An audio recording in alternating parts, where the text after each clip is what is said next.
depending on where you are. So I guess, Drew, if it's all right with you, I'm going to share my screen. Cool. Yeah.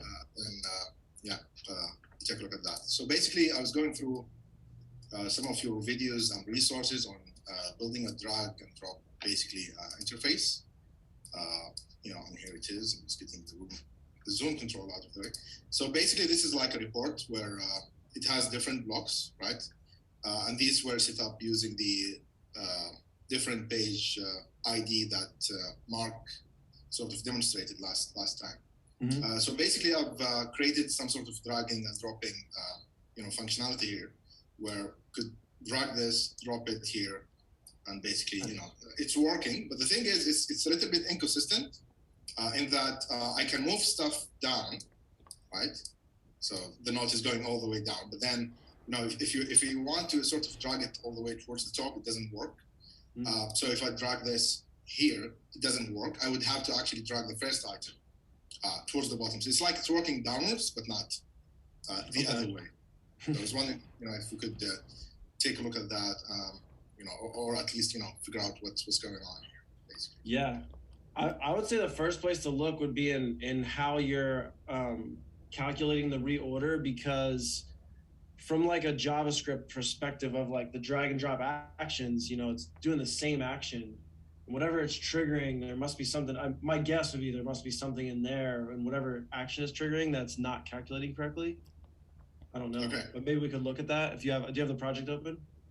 Yeah. So to be honest with you, I haven't yet actually started looking into the order and tweaking it. I was just relying on Builder's own grade sort. Okay. I haven't yet reached the point where it would update the number or the order or something like that yet. So I guess, where was this? I think it's this page here. Yeah, I don't actually use that order like on the grid element, you mean, right? The property. I don't personally use it too much. I have used it in the past, but there might be something going on there. Okay. So basically here are the blocks. And this is basically the dragging sort of component that I've embedded within each one of these here, right?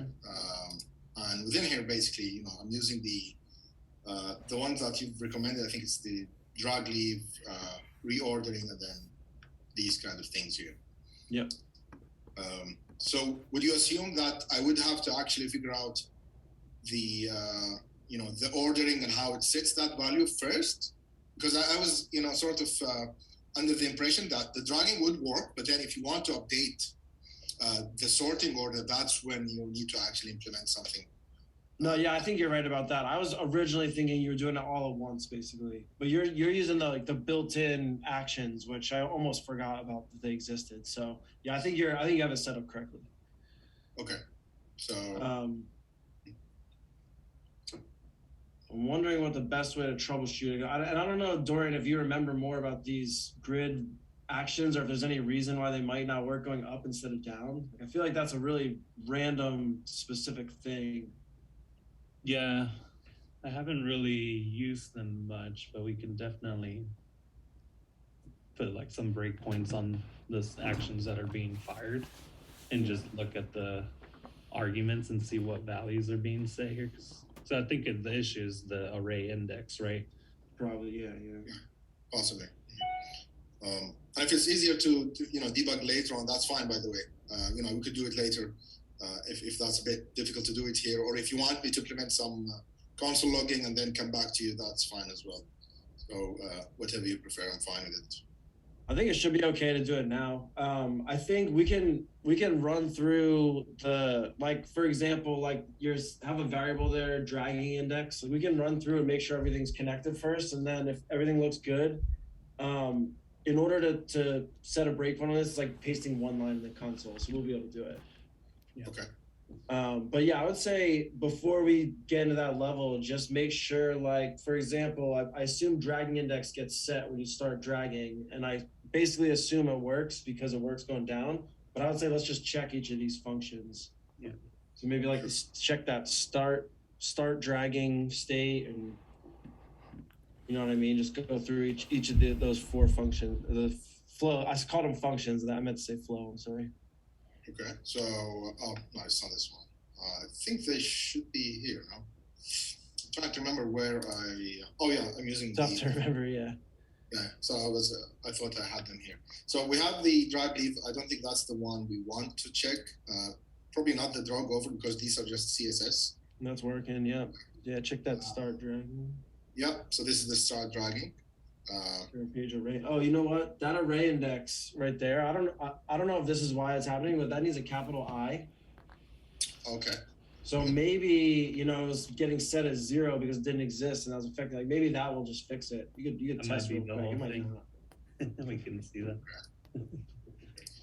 And I assume it would need the array index directly, nothing within the path or something, right? Correct. Okay. And I don't think I think we're using the array index here as well. So just yeah. Yeah, and the name should be in small. I think this one is small. Okay, so it's, I guess, try it out. Hopefully it's just a matter of capital versus small letter. All right, so here it is. Drag it down. Drag it up. No. Still no. Should I refresh the whole page? I don't think that matters.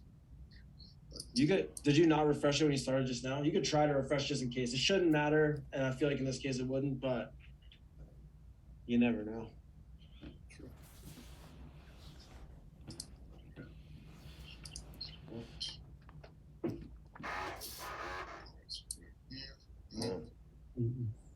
Okay. Yeah. So it seems like dragging down is always working fine, not dragging up for some reason. Yeah, that part of it is very strange to me. I find that very strange. Let me I'll paste in something into the chat here, and you can paste it in the console, and we can break on that action. We'll actually see what it's setting for both those variables. Sure. And that would be then the start dragging or action. We're gonna have to get the action ID. We can get a couple of them actually and see. Let me just paste this real quick. And it's just to confirm, it won't drag when you drag up on any position. It's not just when you let it go in the first position that it doesn't work. If you like drop it from like position 6 up to 5, it still doesn't work, right? It seems so. It's shuffling some of the stuff above it, but it's still not moving. Oh, like it's not correct? Yeah. That's weird. I pasted a little snippet to you in the chat, or I did it to everyone, but it's in the chat. And then we're gonna need to get an idea of an action and paste all that in. So whenever you're ready, we can do that. Okay, so would you want to do that within the start dragging? Let's do it first on the one where you let it go. I think drag leave, is that the one it is? Yeah. Or no. No. Okay. What's the action when you? Oh yeah, reorder grid. That's what.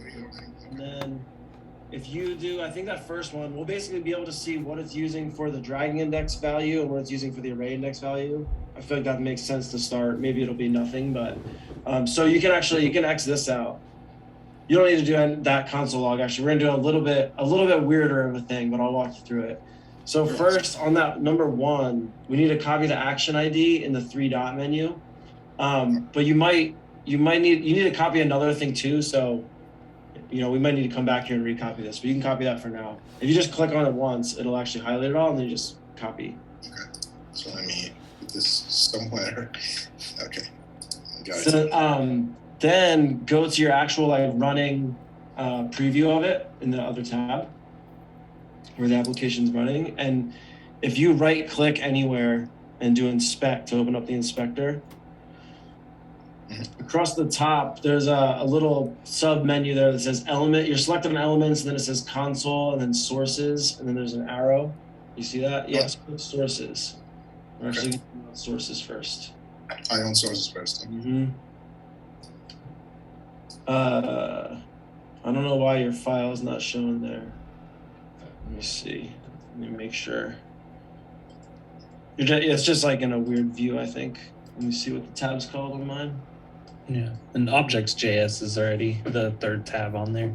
So you see it on there? Yeah, you can just click on the tab there. Right now it's on the app. Windows. Oh, Would be the top one, or Just below your mouse, you'll see Objects.js. Yeah, right there. Click on that one. The reason it looked different to me is because you're selected on file system. I'm usually on page, but basically we're trying to get to that Objects.js file that you're on now. So you can see these line numbers a little bit to the left. There's like, you're in the line 2800s. If you scroll up a little to like the 2100s, we're gonna look at a specific line and just put a breakpoint, and that's what's gonna stop on that action. So if you go up to, I don't know if you remember off the top, Dorian, I think it's 2160 something, or it's 2164. 64, yeah. So if you right click on that actual number, 2164, you can add a breakpoint. And then if you right click again on that blue, yep, you can edit that breakpoint. And this is where you'll need to paste what I gave you in the chat and then add in that action ID.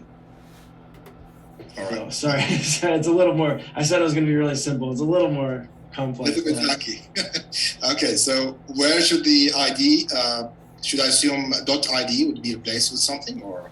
You can paste in the ID right now if you want. If it's in your clipboard, you can just paste, or yeah, paste that first. Then see in between those quotes, that's where you want to paste that ID.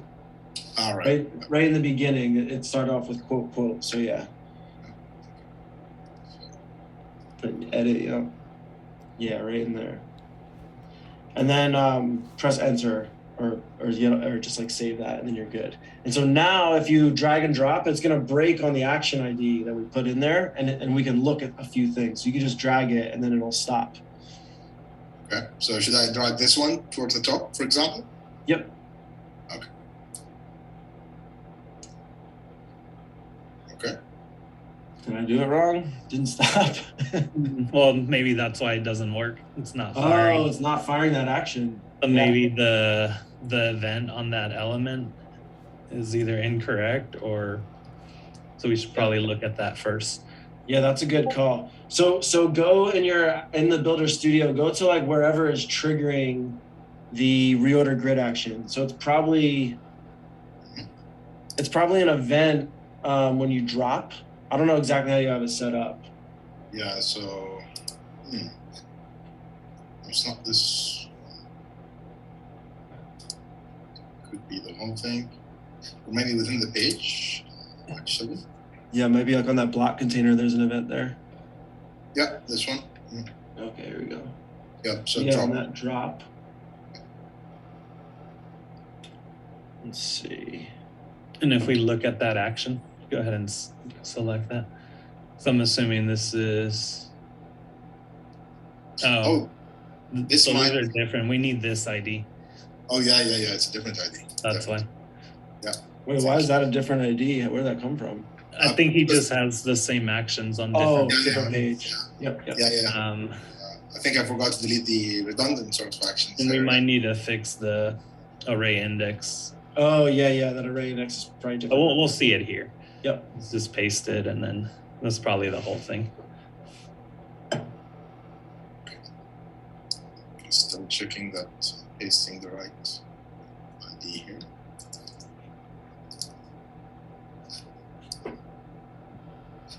Let's check the array index.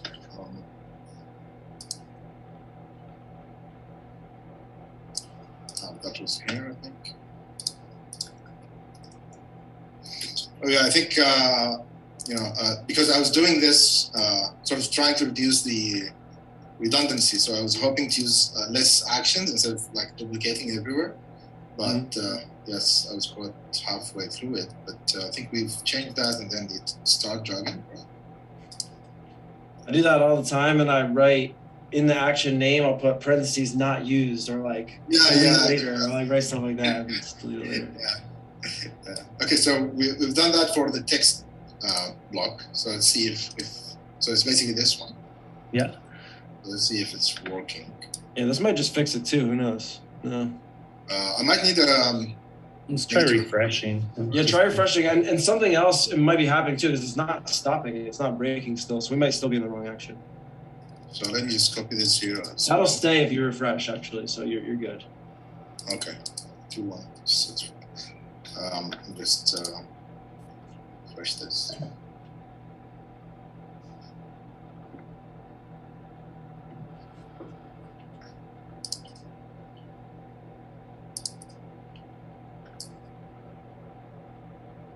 All right, that's this one. It's actually updated the position, I think. But, Oh, really? Let's see. Oh no, it was number one. But I mean, let's drag it all the way towards the bottom here and see. Oh, you know what else might be? I feel like I've seen this before where it does that weird reordering. We can also check the the name of what it's called is escaping me right now. Like the index on that grid, grid element. It's usually set to ID, but maybe it's something's off. I feel like it's not just not working when you drag up; it's just setting them in a crazy order. Like something strange is happening. The diff key is what I was thinking of. I mean, I don't know if that would make sense because actually it probably should be set to ID. No, there is an order though. If you scroll down, yeah, this one. Yeah, which is empty, which is how you want it, anyways. Yeah. You can eventually bind that once you save it somewhere, but for now that shouldn't matter. Yeah, it's strange that it's still not firing that event though.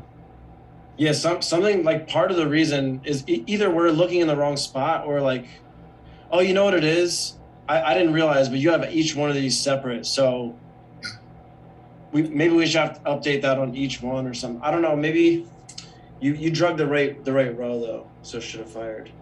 Yeah, I was gonna suggest if you want to handle some other questions while I update those, just to double check and make sure that the array index is not the issue, and then we could revisit it today or later. I guess that's fine. That might make sense because I think actually when you drop it on those, that's when setting. It's probably the context of the drop, not the drag. So it probably makes sense to go fix all those array indexes. But and yeah, that would make sense too to come back to it if you want, or if you want to do it quickly while we're looking at it. That's fine with me. Whatever makes sense to you. Just pull up this chat and see what else is going on. Sort of use the time effectively, I would say. Let's pass it to someone else while I fix this quickly, and then cool. If there's time, that's fine. But yeah, thank you, Drew and Dorian. Let me check that. Yeah. So let's see. I'm just looking through, and somebody can shout out too if I'm just like catching up on the chat because I wasn't looking at it. Yeah, it looks like the next one is hidden input fields to get data via data binding, but was wondering if there is another way to do it. Oh yeah.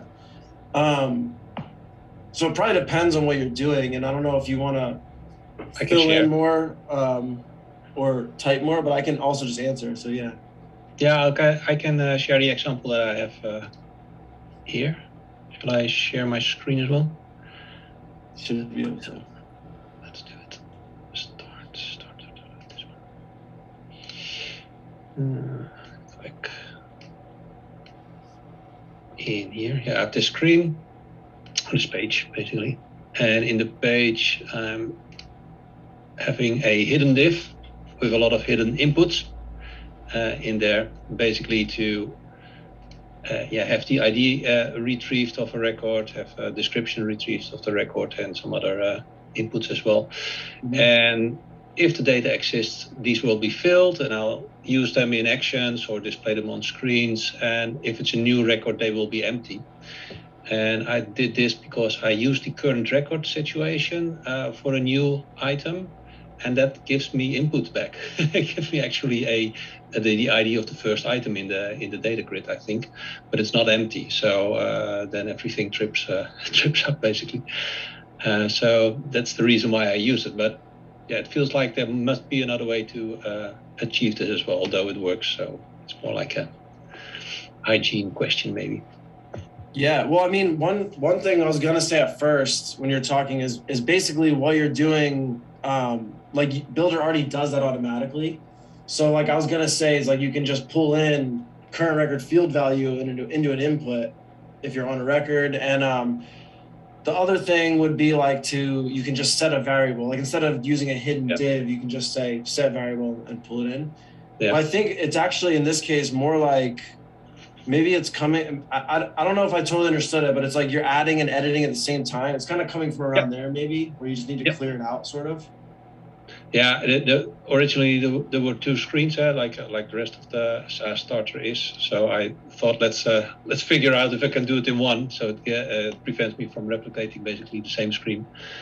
So that's why I started like trying out this. Yeah, and then when you click the plus button over here. Same action. It puts up this page on screen. But then, the ID field was filled in. I had a description. I had a name, and it all came from the first record in that grid list. So I wasn't able to distinguish between a new item and a already existing item. And that was before I did. That was when I looked at the current record input instead of binding it to an input field. So I tried it with variables first, looking at the current record, but then I get this ID in. So I thought, let's data bind an input field, and that worked as expected. No data came in. Yeah. What are you using the like open page and container action to open that? Yeah. Because I think you can send it context now. I wonder if if the actions even updated in this project.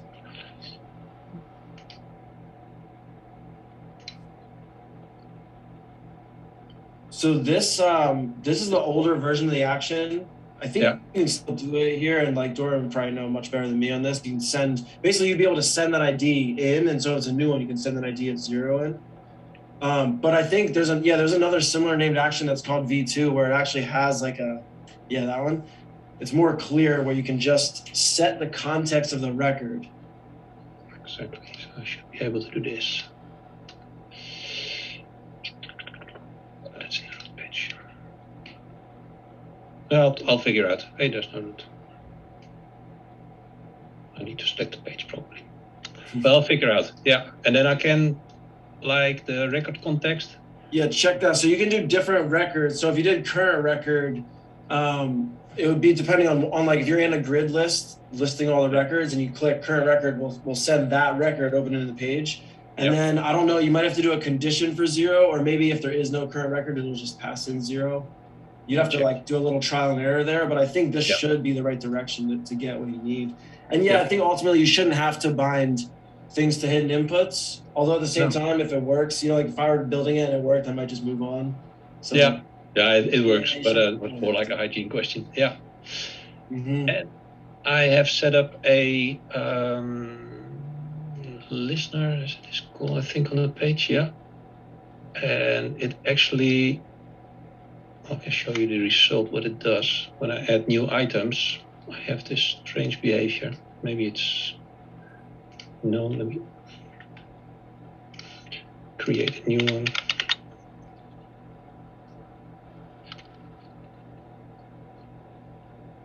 Saving. Change the name. It's a cool preview. I don't know if everyone knows what we're looking at, but this is really cool. Yeah. Settings. Save. And now it's showing up as an empty record over here.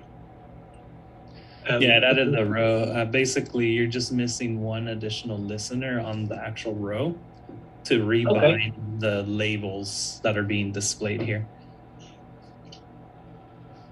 So if you go to the row, the form that displays that row, we just need to add a listener to that page too. No, because this is the list. So what's the page that's loading each row of the grid? That's this one. Hi. This is the page that's action type list is the page that's actually. So this one's working, and that's why it added the new row. But we also now need to go to the other page, the actual row. If you click on that grid element, that's displaying the list, whatever page that's loading for like each row. Here. Yeah, that one. So we need to add a listener to this page too. Oh, these are still in the wrong. Okay, fixed. Thanks. Didn't recognize the one. Yeah. Great. I can move forward. Thanks for helping out. Sweet. Let's see. It's hard to do have my screen share and then go back in these questions. So feel free again if anyone wants to shut up. I'm just gonna keep reading through. I can go next. Cool. All right. We'll share.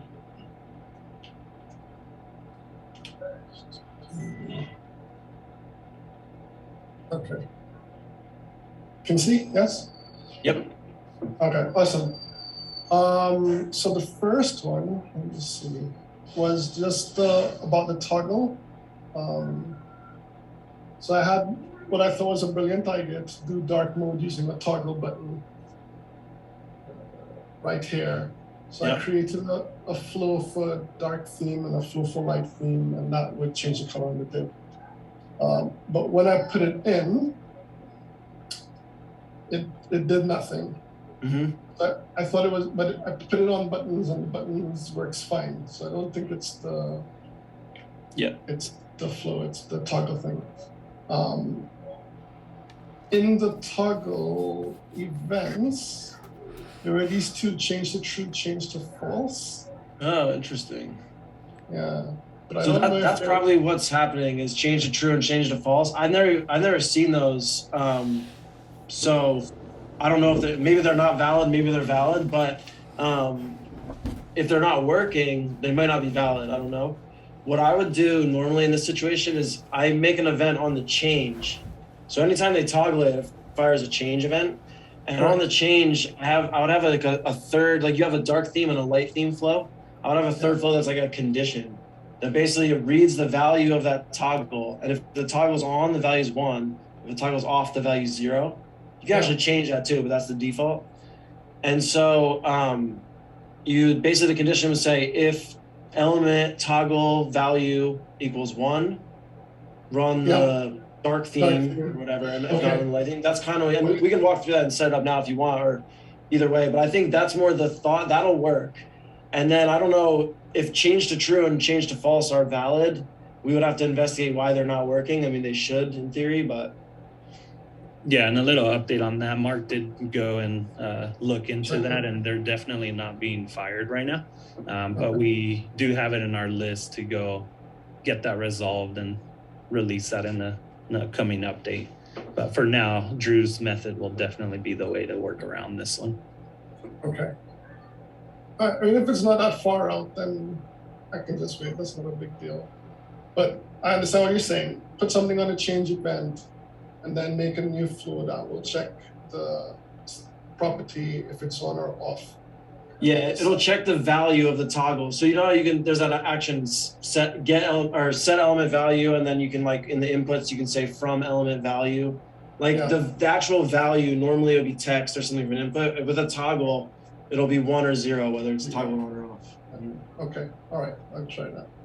Okay, the second one was about array and select. Okay, so right. So here is the render of the screen so far. And what I wanted to do, each of these rows, I wanted to tie to a particular template because every template won't use every row. Right now you're seeing every row.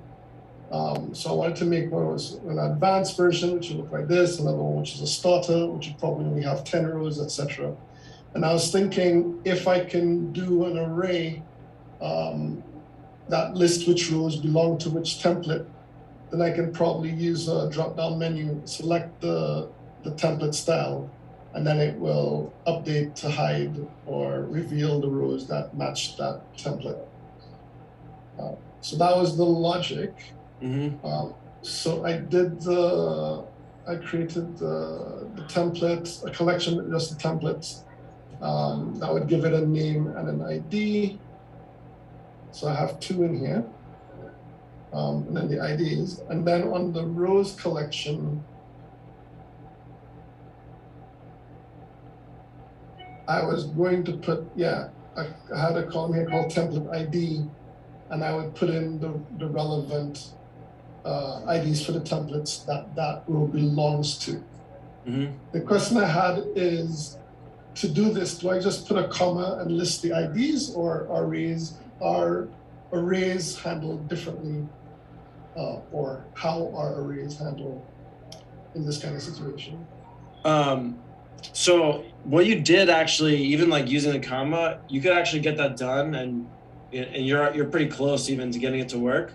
But technically, to put an array into a field like this, you would just need brackets around the outside, straight bracket, and quotes around each value. So you need like a little more formatting, but basically an array is just a typed out array. It's like a stringified array. So yeah, exactly like that.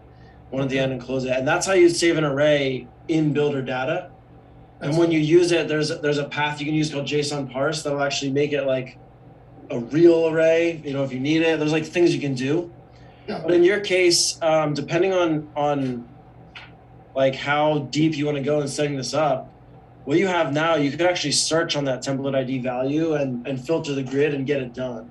But I would say it's probably not the most like technically correct way to do it.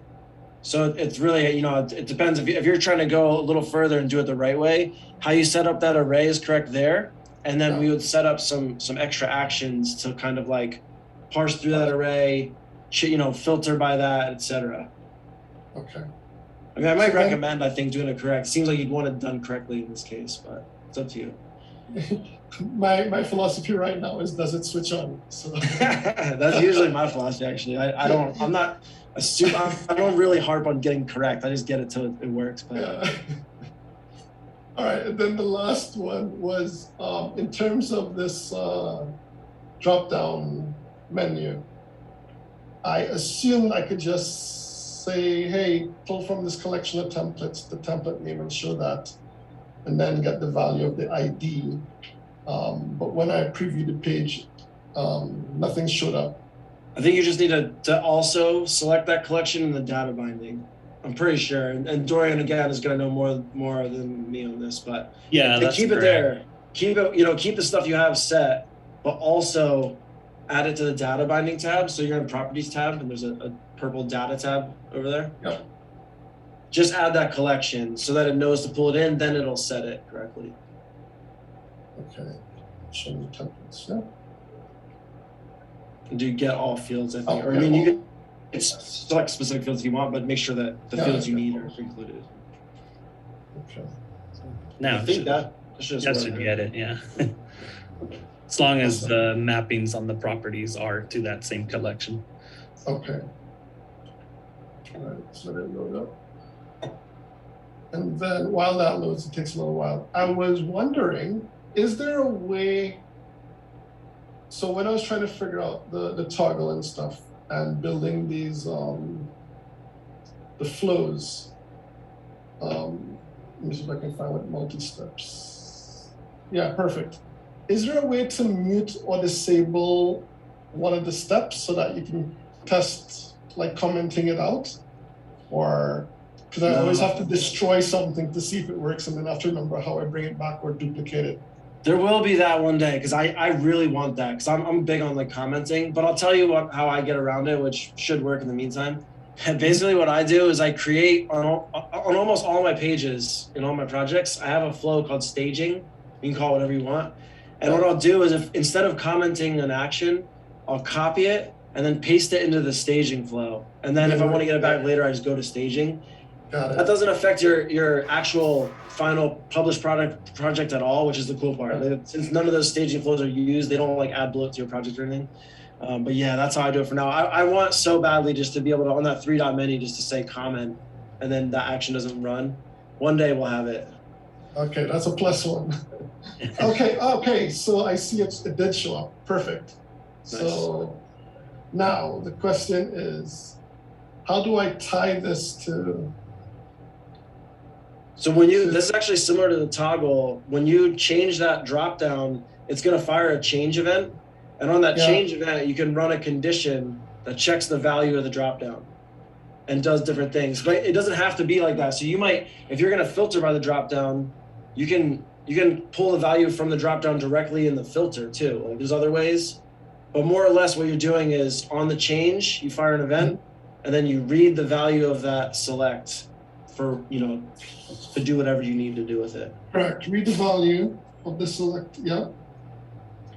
And then I would use that on. So if you want to, so like in your case, you have an array in that value, so you might need a step in between. But if you were going to filter by just the value in the select, you would basically say, you'd say set value of the grid from collection, get off fields, filtered by the field you want to filter by, and then the value of that is from element select, you know? Yes. Now you could do that at first for yours, but since you have multiple, you might need to set a variable first and like parse out that array. You might need to do more, depending. You'll have to do kind of some trial and error. But couldn't I just add that filter on this and just leave it on, and once the change is triggered? You can. It's just that if you have if you select like template 1 in the drop down, and there's a row that has an array for the value template 1 comma template 2, when you do the filter at template 1, it's not going to find template 1, right? Because the value of that column isn't actually template 1. The value is an array that has 2 things in it, so you'll have to actually do a little bit like an in-between step, and it, you know, there's a couple different ways to get it done depending on your needs and how it's set up. So okay. Yeah, and one quick way you could easily do it, like the fast method, would be to just do the grid search on that specific column from that element, and that would probably get it.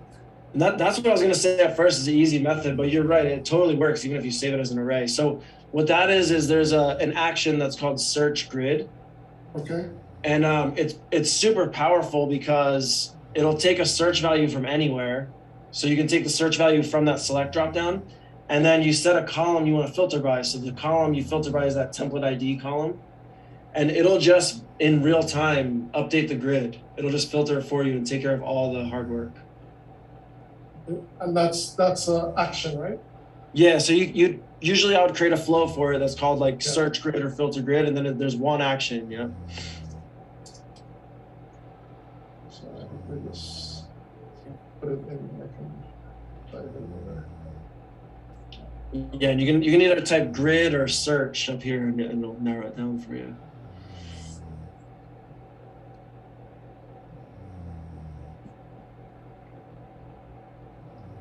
It's grid search grid value. Yep.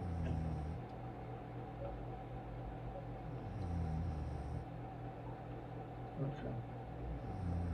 And it would be on this element. And then yeah, the value from element. Yep. And then current page is correct because you're on that page, and just select the drop down. The element would be the menu, the select menu. Yeah. Yes. And the value's correct.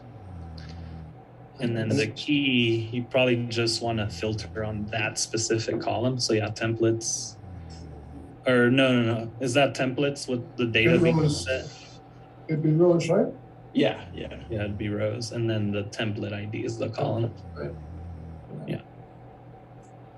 And then you just want to bind that to the change of that select, and that should do it. Bind it to the So yeah, on that, click on that, and then under events. And actually we do need to add a path for the value, because the value is going to take the display value, right? Or no, it will take the ID. So no, it's good. You're good. So I bind it to the select menu. Yeah, so if you go to events on the right with that one selected, so on the change, you'll select this flow. And change. Yep. Filter grid. And then that should do it. That would just work. I do think actually, since I see 3 grids in there, you might have a grid inside of a grid, which might make this not work. But in theory, this is all you need to do to make this work. Oh, meaning I should have put it on. Right, because like the rows there's like a grid inside of a grid. You can just duplicate that search, and it'll just run on each grid. Yeah. And they'll still get it. It's all in JavaScript, so it'll run at the same time. Yeah, I probably should have put it on this one here. You'll need to put it on both, basically. So I don't know if you want to like try it. Well, we definitely know it won't work, right? We know there's a grid and a grid. Right, well, that is. Let me set on this one on change. It would be. You would actually want to run. What you want to do is on the original page where you have that change event, you can do a run flow on page. Yeah. And you'll run it on these other pages and filter. So it's like almost the same action from that flow where we were for the. I don't remember what it's called. Sorry, but the flow that triggers the grid search. filter grid or something it's called. Filter If you grid. go to the actual flow on the left, you can go to that flows, and there, and then that one, filter grid for template. In here, you're running this search grid value on this current page. What you can actually do is you'd put that, like you copy this action and put it on the page you want. So on that. On the other one. I don't know the names. It's hard to describe because I don't know the names of all these pages or what to call them. But yeah, you can copy that. Okay.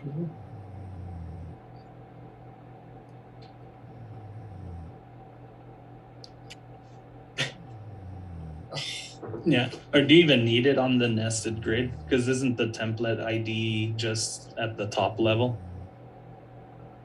Yes. Template. Like you would run it, like you would select the element of a grid on another page, maybe you mean? Yeah, because I think this will work. Because I'm pretty sure, like this data that we're seeing here, like the top level grid is the rows, right?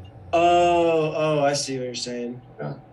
So it might just work as is then. Yeah. I was mistaken maybe. So yeah, I mean, try it out in that preview. I don't know if you clicked one to filter yet, but let's see if it works before we go create something we don't need to create.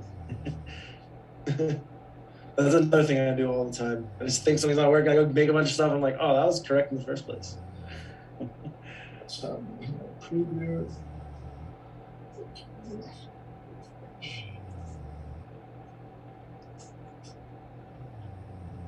I think my edge just wiped out. It's like opening on that other screen. Yeah, that one there.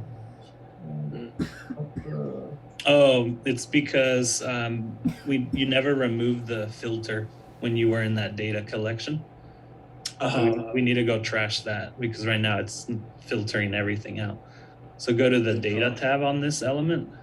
Yep, data tab. On the right side, and then go back to that collection list. Yep. No, maybe you did. Or did we filter somewhere else? I don't remember where we did that. We did add a filter to something, right? Yeah. Just onto the flow, no? I don't remember where it was. So it was on one of the grids. I just don't recall where it was. Or was it on here? No. You can check the other grid for that single. Change. Okay. I think it'll be on an element. We were just talking about the filter and we set it, but yeah, we didn't remove it. Check that data tab of the one you're on. I did. Okay, I'll play around, but that gives me some direction, so I'll see if I can get it. Yeah. You came in for help and we just broke it. So. Okay, looks like it. It tried to filter, yeah. So something is a little off maybe because it didn't come up with anything, but it looks like it triggered it. Trying something. Okay, awesome. All right, yes, thank you very much. All right. Feel bad leaving you in the middle like that, but you know. No. Just send us a chat in Discord. Yeah. We can follow up on that one. For sure. Let's see. We can also go back whenever it makes sense to yours, Enzo. Let's see. I haven't been reading any of this chat, so I'm just catching up. Do you see this one about tricks in developer tools to output page variables? I think I have a video maybe somewhere on that. Let me share my screen real quick. I'll just show you like what it is, because you can do it in console, and hopefully one day we'll have this debugger out where you can do it in an easier way, but let me just try to make this big. There we go.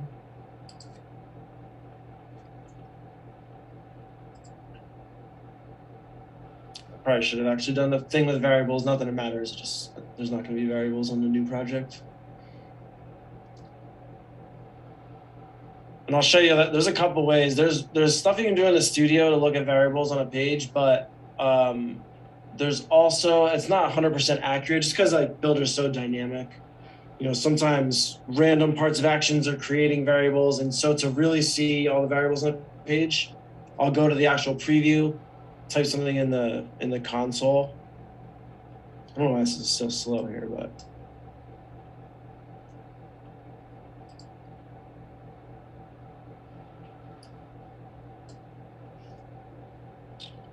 So I'm just gonna set a variable so we have one.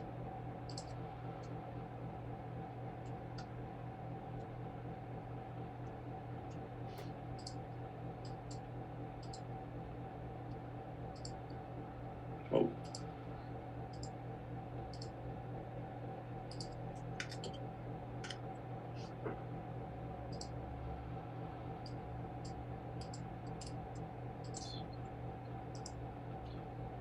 Okay.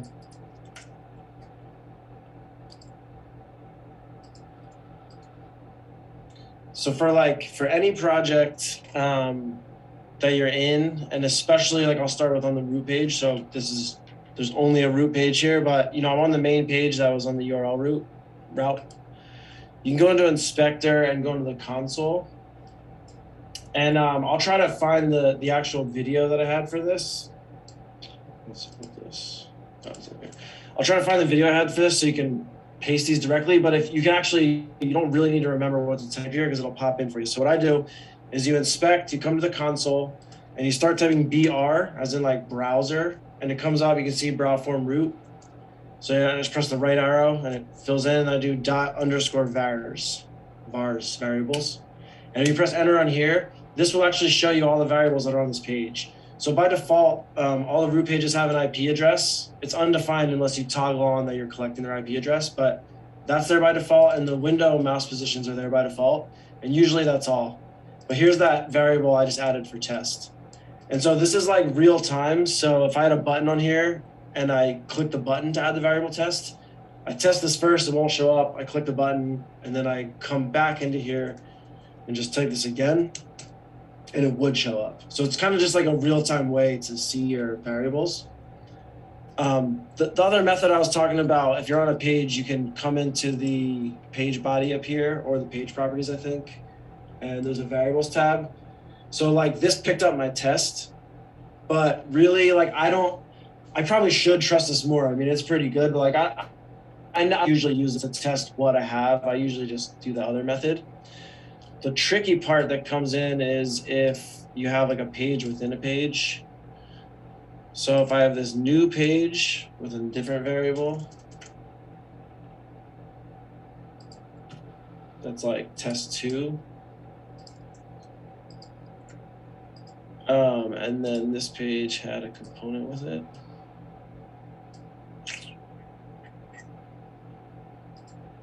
Whoops, just double check.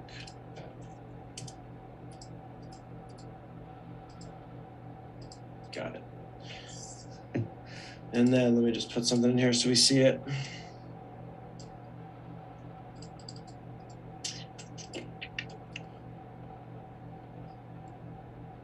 If that's like getting cut off, but page, where did that go away? Page, and then there's that other page out of order on top. If I did this now and did the normal thing with that I just showed you, it's going to show me that test here, but not the test2. And the reason is because that test2 is on another page. So the one further step is if I would actually inspect on an element, any element that's on that other page, once it's up here in the inspector, I can store it as a global variable. That will allow me to see the variables in that page. So if I click store, it shows up as temp1 here. It tells me that. If I would click store as a global variable on other ones, it would be temp2, temp3, temp4. But you write off of there. So I'll do temp1, and then it's a little different, but the same concept. You start typing BR, you see BRW object comes up, .BR, so that's the form, and then ._vars. So like I said, I'll try to find that video so that you don't have to remember those, but that's a little different, but that's what that one is. And that will show me just the test2, which is the only variable on that page. It doesn't get the IP address variable or the mouse positions because it's not a root page. So yeah, I think that's the best way to answer the question. That's the best way to see the variables. And soon we're gonna have some sort of a debugger for like actions and variables and all. I mean, I shouldn't say soon. At some point we'll have that debugger. And you won't have to remember any of that. It's just in the meantime, that's the best way to do it. Drew, do you want me to go back to? Cool. Yeah. If you want. Okay. So let me share again. So I've updated the name of the variables. It's still not working, but so I added the breakpoint change that you passed to the first element here. And basically, when I tried to move it, it gave me this output. So I was wondering which one of these did you want to check? So check the INP args, as in input arguments. And this will show us like four. So when you put the action ID in, some actions run a couple things. Some is just one function, but some run a couple functions. So it's going to stop on each of these. And you can check, this is the first place I check is this input arguments. So I don't know exactly what it's stopping on here, but it only has an input argument of an action ID. And it's set in there. So that looks, correct. Like I'm not getting much info from there. So what we can do is we can step to the next one. There's a little blue arrow. Do the one to the left, that blue arrow. Yeah, just do that one for now. And that'll like let it continue. And then it'll stop again. So now we look at this one. So we can start to see some stuff. So this is saying the target parent variable dragging index, it's getting 0 here for a value. I don't know which one you drug. So if you drug the first one, that may be correct. Or if you're dropped on the first one, that may be correct. I'm not sure. But we can notice it says 0. And then probably the next, if you hit that again, it'll tell us the other one. Yeah, it's probably just 2 because it started from there and it was dropped somewhere, right? So I assume it should have 2 breakpoints. Yeah, I'm wondering though why it didn't show us that array index value. I thought they actually stopped on had 2 things, the dragging index and the array index. So I wanted to see what they were both set as. You just drop another one, we can see what happens. Okay, so I'll probably try because I've added the breakpoint to the first one specifically, since we have different rows. So I can try to drag it down or try to drag the second one on top of it, towards the top. So should we try? So this is me dragging it down, I guess. Oh, that was the drag start action, it looked like, right? Yeah. And that one probably did just set the dragging index and it set it to 0. So that's probably all correct. The action we need to break on, I think, is the one where you drop it and reorder the grids. It's the one called reorder grid. So you can continue through this because if you go back to the studio now, the studio will be paused too. So actually, continue until it's not breaking anymore, and then go back to the studio and we'll just find the action ID of the reorder grid, and it would be for the page that you drop it onto, I believe, but I'm not sure. You know what I mean? Like which page triggers that reorder grid? We need to be on the right one. Yeah, I see what you mean. So I think what we could do is probably add another one as a note, and the same, yeah. Yeah, since it's the correct one. And if this is too much, we can disable this breakpoint while we're doing this too. I don't know if there's you can actually just right click on the. Yeah. That breakpoint is breaking on everything, I think. Yeah, it doesn't have a condition. It doesn't have that line on it that we needed. So yeah, you can just remove it for now. Okay. And then just let it continue, and then. Yeah. So I think another one. Yeah, this one should be here. Let's drag. Yeah. So now we have those 2, I guess. And I assume we need to add the breakpoint again, right? Yep. Let's do that very quickly.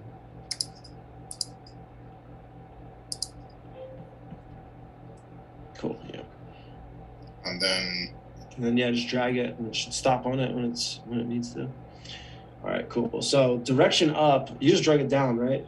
Yeah, drag it down. Okay. Index to move 1, target index 2. I think that's correct. 0, 1, 2. That seems correct. And trigger grid change is fine. So yeah, continue on. Oh, just that's just that. So I don't know what the direction up means. Is that something that you set, or is that in the action? I think there was an option within the grid action actually where you set before or after. Okay. Yeah, I'm basically setting before. I see. That's what it means. Before, yeah. Because the other stuff's correct. Index to move 2, move it up to 1. That's correct. Okay. But it actually didn't move up, did it? Let's check again. unless it's topping. 2, target index 1, put it up. So yeah, it seems like it should work, and then it just doesn't work. Well, let's see. Let it continue. I thought it did work this last time. Yeah. Oh, no. Okay, it worked. It worked. Yeah, it worked now. Okay. So then the Probably question just the array index then, just the typo on the camel case. Yeah. I bet that's what it was, is fixing all those array indexes in each page fixed it. Because it does look like it's set up correctly, so that would make sense to me. but then it's not, I mean, the dropping down is still not working. For some reason, some of these blocks have inconsistencies still. So for example, this one, I think does not go up. Does not go down, I think. Oh, so you can't drag something like this. But do other ones go down? Let's see. Wasn't it the opposite problem when we started this, where it would go down and not up? Yeah, so the go down was the problem. Yeah. And what I've noticed is that if you jump 2, actually, it goes down. So for example, this one, if I drag it here, it moves. Oh, that makes sense, because it puts it before. If you take it from there and drag it 1 down, and then it puts it before, it's just putting it back in the same position. Yeah. I see. But then I think, yeah, so still you can't move that down. Well, no, that's working, because you dragged it to the next one and then put it before. So you're actually telling it's doing what it should. Like if you drop it there and it puts it before, it just puts it back in the same place. Yeah, you need a condition, because you need the reorder needs it needs to know if it's putting it before or after, based on if you're dropping above or below. Yeah, like what I actually do, which is another step of complexity, is I'll put 2 divs. They're like hidden. They're just like 2 drop zones. One that's 50% in the top and one that's 50% in the bottom. And if they drop into the bottom one, I put it after. If they drop in the top one, I put it before. That's kind of what I would do in that situation. You don't have to do it that way. There's other ways you can do it too, but that's really what's happening there, because it is working. It's just there's like a UI confusion, because when you drop it 1, it puts it in the same spot, but everything looks like it's working correctly. Yeah. Okay. I see. All right. Okay. Yeah, so probably. Okay. So what you've suggested, just basically so I can execute on this, is have an area. Is it somewhere around? Well, yeah. Before I explain that too, if you want to do maybe one easier way, is like, so when you drop it, it's running a flow, and in that flow, the dragging index and the array index. So you can actually do a condition there and just basically say if the array index is one bigger than the dragging index. However you want to, you can say that in a couple ways. You can say if array index plus 1 equals dragging index, or whatever that would be. You just do that condition, and then that sets it whether you set before or after on the drop. You know what I mean? So you don't have to do that 2 drop zone way I said. There's many ways you could do it. It's more like how complex do you feel like making it, and what are your needs in the future? Like if all you need is that one case where you drag it to the next one, it puts it after, I might do a condition where I check the array index and check the dragging index, and then just either do before or after based on that. Yeah. Okay. That makes sense. That would be for this reordering action.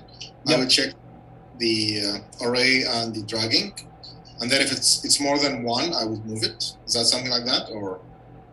So you could do, let's see, there's even here, there's a couple ways. So the way I was describing, you might have to do 2 versions of this action. One with an action that has before set and one with an action that has after set, and the condition would fire either one of those. The other way you could do it though too, like it's a little more hacky, but it's fine, is like right here you're setting row to move and target row. So you would do a condition before this action that sets a variable. And if in most cases the variable would just be set to array index, but if you're moving it to the next row specifically, you set the variable to array index plus 1 or something. You figure out, and you basically would be tricking it behind the scenes to set it to like 2 rows down, and then it would pop up, And I know it's so confusing, but it's just to say like it's really flexible. So, that would be like the fastest way probably to do it would be what I just said, like in certain situations, plus 1 on that array index, Okay. But it's also, that's like a little bit confusing too. It's a little bit hacky. Yeah. Honestly, I was also thinking about, just having an arrow up and down or something, you know? Yeah. Just handle it that way. I mean, I'm not sure. It's really related to the user experience, and if they're used to like dragging stuff, sure, but then maybe it makes sense to have just an arrow up and down, and then just handle it that way. Yeah, and like holy grail, best case is you have all that stuff anyway. So you know. Okay, great. Thank you very much. Cool. Yeah, thanks. So yeah, I mean it's been an hour. I'm cool to keep going for a little. I have an 11:30, or it's 11 here now. I have an 11:30. But I know there's probably more questions in here. I saw a lot of chat, but I didn't read them yet. Just feel free to pop in if anyone has one. I'm just gonna try to catch up here.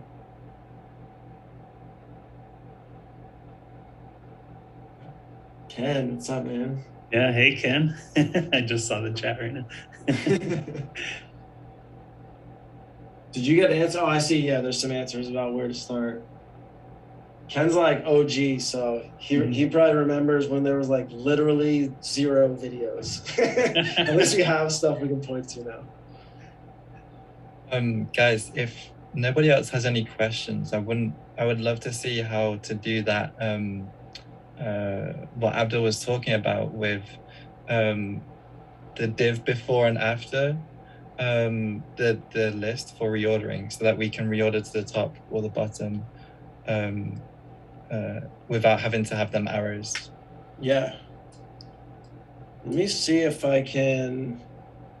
I feel like I have this in a project. It might be a little crazy for me to find this project right now, but I'm just gonna check really quickly because I was attempting to make like a template or a pattern for drag and drop. So I made like the most crazy one, like with like all the bells and whistles, and then I was like, this is way too wild for a pattern. It didn't even make sense. But I definitely had those different drop zones I could show them. It's loading up my studio right now. I'm just gonna search for. Yeah, that'd be great. Share it. It's taking us so long.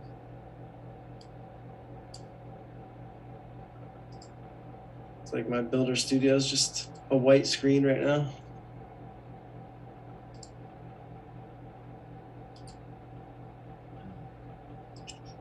There we go.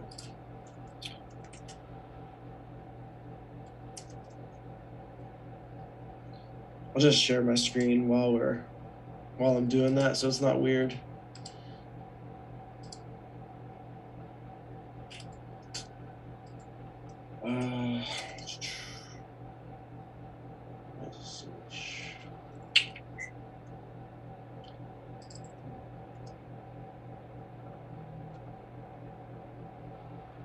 It's probably one of these.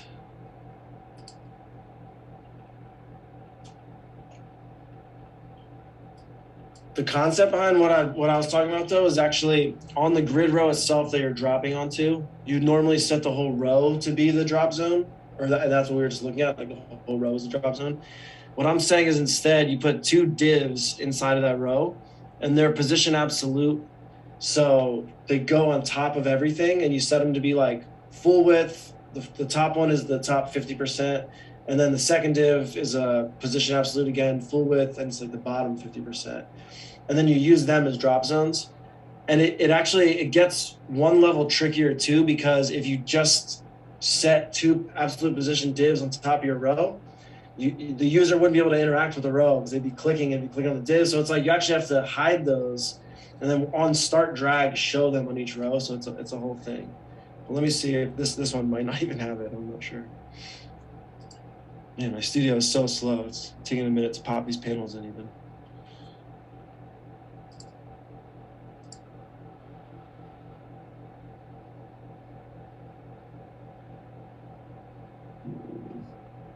Maybe this one. Yeah, I don't know what's going on with my slowness, but can't really show it unless this pops in. Could be from the Zoom and then also Luma recording, you know? Yeah, I forgot I'm doing Loom also. I think that's good though anyway, because now that you explain it like that, I guess all there is just a div on the top and a div on the bottom of each row, and then that decides whether it's going above or below. Exactly. Yeah. Okay. Yeah, and like I said too, that's just one way, because you could probably figure out like 100 different ways to do that are similar. So if you don't want to go into covering the whole thing with those divs and hiding and showing, like if that adds complexity, you could have like a little thin, 10 pixel tall sliver div on the top and then a div on the bottom that are normal and they're just always there, but don't show up visually. You can have something like that and then have these like little drop zones on the top and bottom. There's tons of stuff you can do. Or actually like what I don't know why this just isn't gonna load, I think.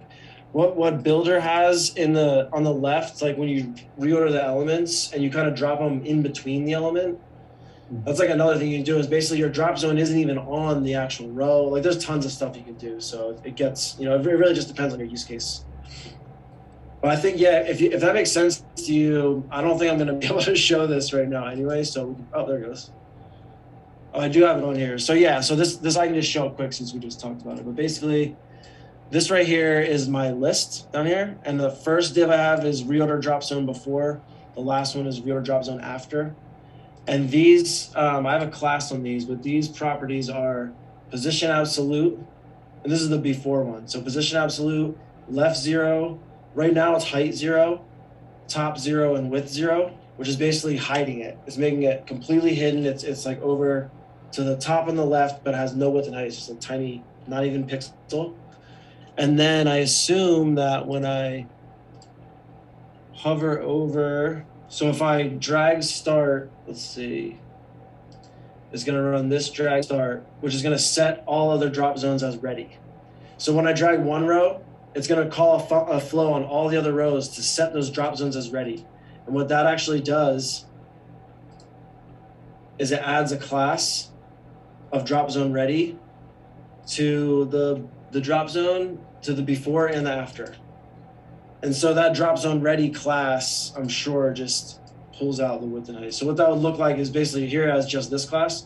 Once that action runs, it's going to add this class to it like this, and it's going to override some properties. It's going to give it a height of 40% and a width of 100%. And on the bottom, I'm sure it's the same thing where it adds a height of 40 and a width of 100, but it's on the bottom. Then because those are active, because they're open, when you hover over, so in drag over, I have set before drop zone is active. And then when I leave, I have set before drop zone is inactive. And when you drop over it, I have a thing called drop other into before. So it looks like I have like a million flows to be really granular on these. Yeah, look, set after is active, inactive, set before is active, inactive, set all other is not ready, all other is ready, these as not ready. So it's complex to do that top and bottom thing, basically. Yeah. But that's what I'm doing, and it's just like on the actual flows. Like here's that exact same search flow that's doing, or the move in grid flow that we were using that we were just looking at. It's all very similar. It's just I had to add a lot of logic in. It's really simple logic, but it's a lot of logic to hide and show things and to know what you're dropping on and that kind of thing. It would be great if we could have a link to this, or is there a pattern that you've made? I'll make this project. When I opened it, I noticed it had 3 patterns on it. So I don't know which one's like real or what they are, but I can look through and make this a pattern for sure. The reason I didn't originally is because of how complex this got. What I ended up doing was starting a new project and using a much simpler version of drag and drop and made that into the pattern I needed at the time. So yeah, but I can do that. I'll just go clean it up and make sure it looks good. But yeah, I can send a link or send it whoever wants a link. I can post it somewhere. It's fine. That'd be great. Thank you. Yeah, I second that, by the way.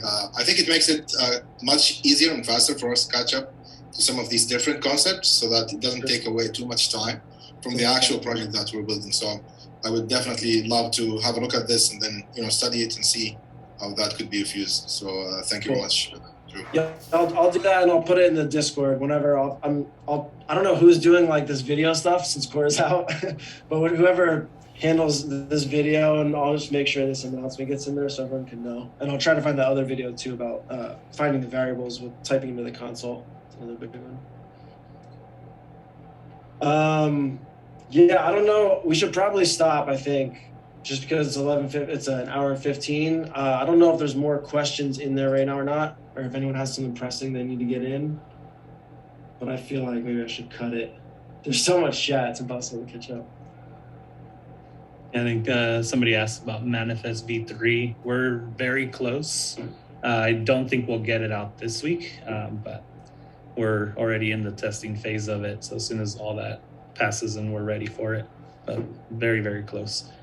I thought it was going to be yesterday. I told someone on Discord, I forgot how I put it. I was like, I can't promise, but I think it's going to be, but I didn't make it. Yeah. Just because of testing. If you find something, you have to go back and fix, there's nothing you can do. You just have to fix it. Oh, and then it says, what is manifest? That's for Chrome extensions, there's a manifest that's like part of the extension. And they used to let you choose V2 or V3. So we built everything in our extensions as V2. And then very soon after we released extensions, Google was like, starting in January of 2022, only V3 will work. Yeah. So we had to kind of scramble and upgrade everything to V3. It was like, we knew it was going to happen at some point. So it's not like we were totally unprepared, but we didn't realize it was going to be that fast. So we finally have it ready, and it'll get pushed with this release. Yeah. But I think V2 still works if you already published your extension. I just think if you went to do a new extension now into Chrome, they wouldn't accept it as V2, I'm pretty sure. But if they grandfathered the old ones in. All right, I guess that's it. Yeah. Thanks, everyone. I feel like I pulled it off, but I'm not quite as exciting of a host. So hope that was good enough. But we'll do the same thing next week, and it'll probably be. But maybe Mark will be here. Mark's a better host than he'll be back. All right, thanks. See you.